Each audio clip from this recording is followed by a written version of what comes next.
One of the most difficult geopolitical situations in the world stems from a covenant made in the desert 4,000 years ago. SkyWatchTV News for Monday, September 21st, 2015. I'm Derek Gilbert. In studio, special guest, author of Islamic Antichrist, Mideast Beast, and a number of other books. His most recent book, When a Jew Rules the World. We're pleased to have in studio today Joel Richardson. Joel, welcome. Hi, Derek. The Islamic State, the fighting going on in Syria, the 12-year-long turmoil that's continuing to this very day in Iraq, instability spreading now in Lebanon with riots there recently. They couldn't get the garbage picked up. The only stable situation right now is Israel. And yet if we look back 4,000 years, the Abrahamic covenant, all or parts of those other nations are someday destined to become part of Israel. How much influence in the minds of Christians, Jews today, does the Abrahamic covenant have, and how does that factor into the ongoing political struggle, sometimes violent, in the Middle East? No, I mean, absolutely. When we understand God's plan of redeeming all of creation, bringing in Jews and Gentiles to dwell together with Jesus, with God on the earth, it all begins with the Abrahamic covenant.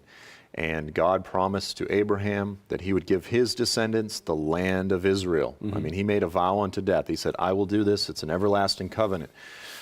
Well, when we understand that that's the foundation for all God's plans, because you have so many Christians today, they say, well, God's no longer interested in real estate. You know, when you say that, you make God little. But the bottom line is God is interested in real estate. That's why he made a vow unto death about real estate. And the reason is because this piece of land, this becomes the platform, the foundation from which he is going to redeem all of creation.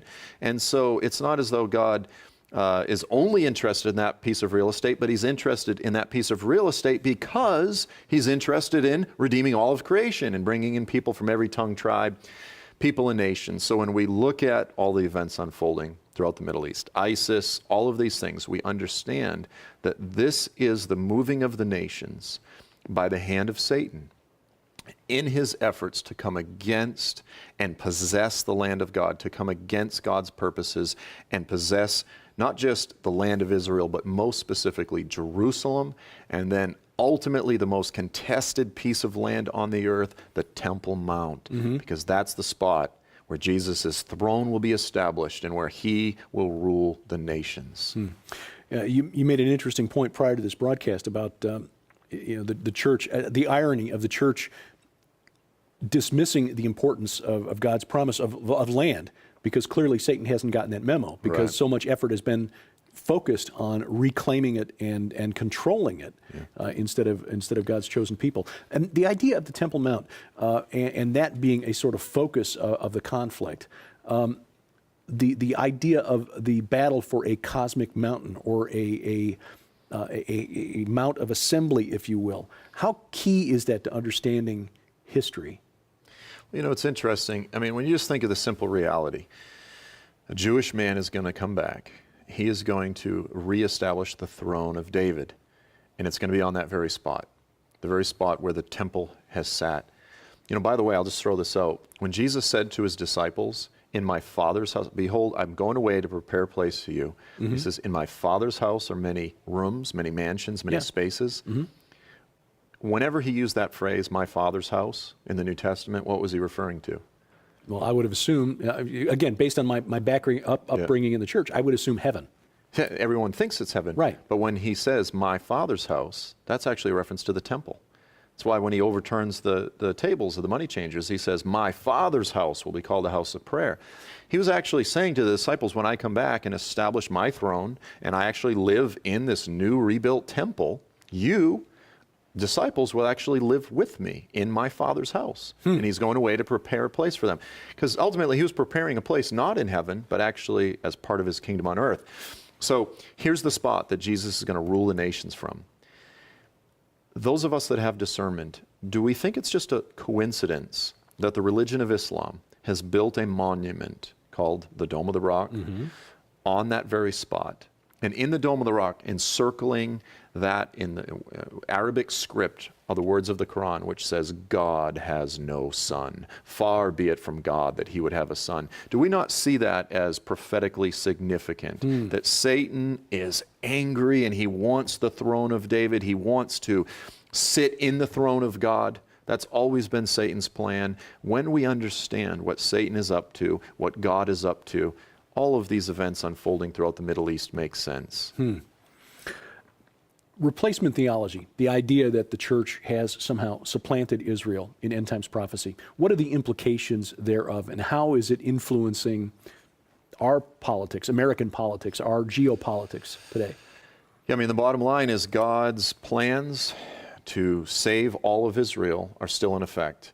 And to give them the land of Israel is still in effect. Now, many will be broken off because of unbelief, but once we as Christians say that God's done with Israel, that God has actually dispelled them from the land of Israel, then we begin trying to work with God. And that's really what the church has done down through history. And as a result, the church, Christians, have persecuted the Jewish people. And then what happens is this, is when your theology says that the state of Israel is not God, that's not God, that's just the hand of man. In fact, his will was to disperse them forever. Then, whether you realize it or not, psychologically, you start trying to come against the state of Israel because you don't like the fact that this state is disproving your theology.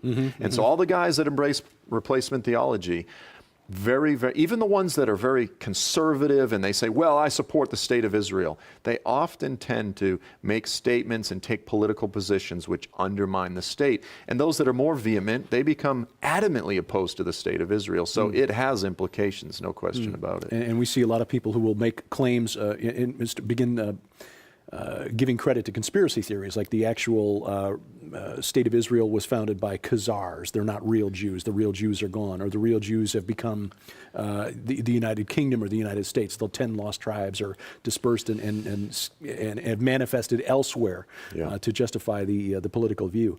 Do you have an opinion on this? The consequences of America as a nation adopting a geopolitical view toward Israel based on replacement theology. What happens to America if we go that route? You know, a lot of people will say that if the United States takes a negative position toward Israel, we will be judged. And that may or may not be the case. But in the ultimate sense, at the day of the Lord, it is absolutely the case. But I would, as an individual, I would focus more on how we as individuals will be judged on the day of the Lord. Because this is the primary. The Lord's temporal judgments against nations, they're difficult. They're very difficult. There's times when nations are perverse, but he has mercy on them and even blesses their economy. There's other times when nations are doing wonderful and calamity falls on them. So God's ways are mysterious, but we do know this. On the day of judgment, we will be held accountable for how we have related to God's people, whether we've related in a humble manner, as believing Gentiles that we've prayed for and blessed and cried out for Jews unbelieving to come in, or whether we've behaved arrogantly as replacement theologians do toward Israel.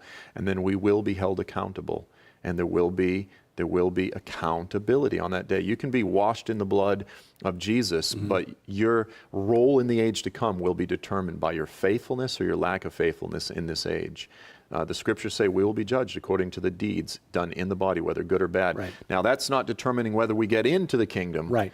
But our role in the age to come will be determined by our faithfulness. So we want to be humble, faithful stewards. I'll be satisfied with a little ribbon, as the Apostle Paul has the dump truck backing up with all of his crowns in there. You know, if I could just get a well done, good and faithful servant, I'll be happy with that. Right. And I always say I'll be happy with bleacher seats, but there you go. Yes. I want front row seats if I'm to be honest. It's a good explanation of the gospel of the kingdom, and it really drives home the point. When a Jew rules the world, look for it at the SkyWatch TV store, online at skywatchtvstore.com. Just a quick program note this week, no SkyWatch TV on the Christian Television Network. This is the week of their semi-annual fundraising drive, so we will return on September 29th, and I'll be back with Joel Richardson for more commentary tomorrow. We thank you for watching as we keep watch. I'm Derek Gilbert, and this is SkyWatch TV.